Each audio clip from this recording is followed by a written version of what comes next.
I mean, 4 or 5 years ago, we joke about saying, ooh, you're with Al-Qaeda. Like, I'm for the Second Amendment. Ooh, you're with Al-Qaeda. I'm for property rights. Ooh, you're with Al-Qaeda. I don't agree with the government. Ooh, you're with Al-Qaeda. But now they actually go, ooh, you're with Al-Qaeda. Everything. Ooh, you're with them. Oh, you want Al-Qaeda to get us.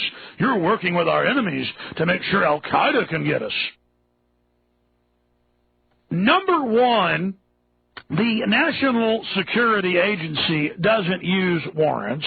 It listens to whatever it wants, whenever it wants, overseas, and listens to domestic communications whenever and however it wants. Every phone call, not just its digital record of who it went to, from where and when, but also audibly. Much of it is recorded. All of it is being sampled real-time by keyword software for 20 years plus. That's all admitted.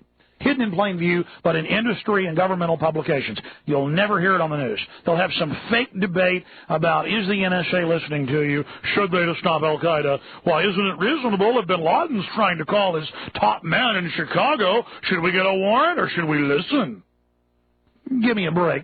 They don't get a warrant when they track exactly what you watch on TiVo or what you watch on a Scientific Atlantic cable box. I remember reading in 96 when they were going to pay him $9 billion to put NSA offices in to every major phone company hub in the country, where every phone call in the country wires through it. Now, that's official and admitted. Remember, how many years did I say every major phone company has a classified floor or area of a building where NSA officers are there, or contract employees, and you can't enter? And then you heard exactly that. Why, AT&T in San Francisco has a whole floor run by the NSA, and their employees are blowing the whistle because it was put in 96, and they thought it was legal, but now that they've heard this, why, they want to be able to tell the public what they know, but they've been gagged and threatened with arrest under national security. We don't need them to tell us. It was in the industry publications. It was in the laws they passed to fund this criminality.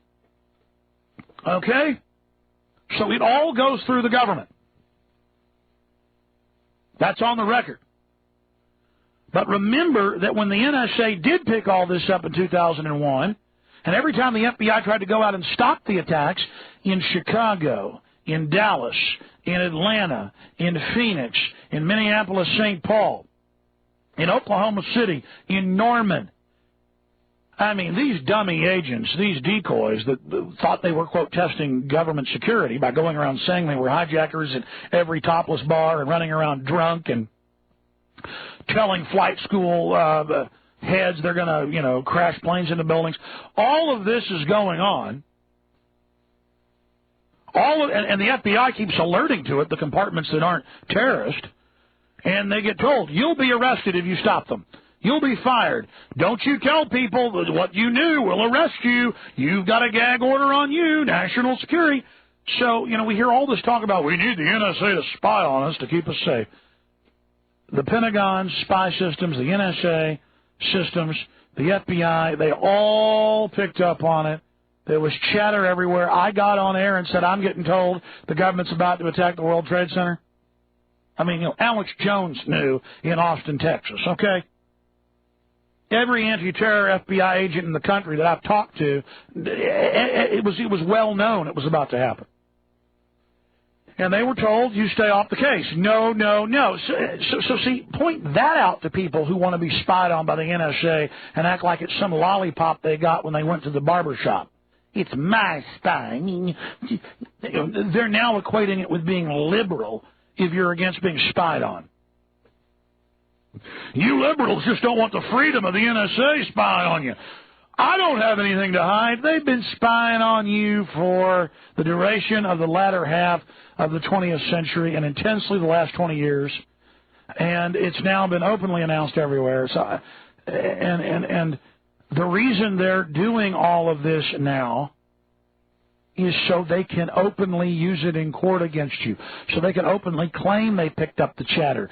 They can't start claiming they heard Alex Jones in a phone conversation planning a terror attack if they didn't have a warrant without legitimizing it, you see. They have to legitimize it, set the precedent in the body politic that they can do this, and that's all they're doing. They've got to set the precedent. They can yell and scream at you at the airport and arrest you because you forgot a small bottle of shampoo. They want to set the precedent that they can arrest women who won't throw away their $25 lipstick or face cream. They're setting precedents. They can visit toy stores that sell knockoff Rubik's Cubes and threaten to arrest people, and they say, but this isn't terrorism. And they say infrastructure protection, copyright, patent. It is infrastructure. Don't tell me when we were here you'll be arrested as a terrorist. I mean, that was in the Associated Press.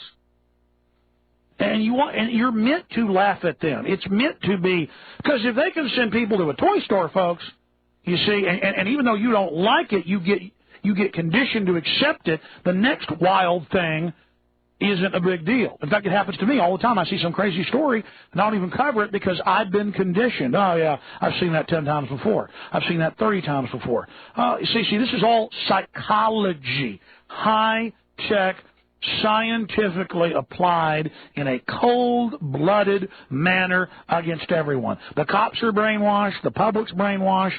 The government people are brainwashed. It is a matrix of control. All around us, it is a system of control getting progressively tighter and tighter around our necks.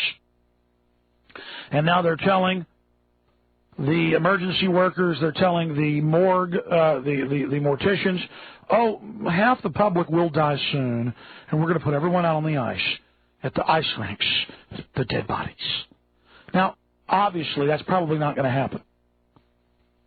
But see, if they can hype it and just make it ridiculous, fear and hysteria, and have thousands of people every week at different meetings around the country with the feds telling them all this, creating this fear, you see, they're out there terrorizing. That's what a terrorist does. Give me the money or I'll blow the kid's head off. They grab the child and they take them hostage and they say, I'm going to kill them. Well, it's the government. They grab the country and they say, do what we say or half of you'll die. Bird flu, Al-Qaeda, planes, give us your shampoos, get down on the ground. It's real. It's real. Never mind the trillions missing from the Pentagon. Al-Qaeda hit us. Al-Qaeda hit us. Again, it was breaking in the Associated Press, Oregonian. It was big news the week of 9/11, 5 days before, that $1 trillion plus was missing from the Pentagon. Now $3+ trillion. See, they already had that plan all lined up and ready, but when that came out, that's it. Launch it. Launch it. Launch it. They went from being on the edge of being indicted and arrested to being worshipped, standing on piles of rubble at the World Trade Center site.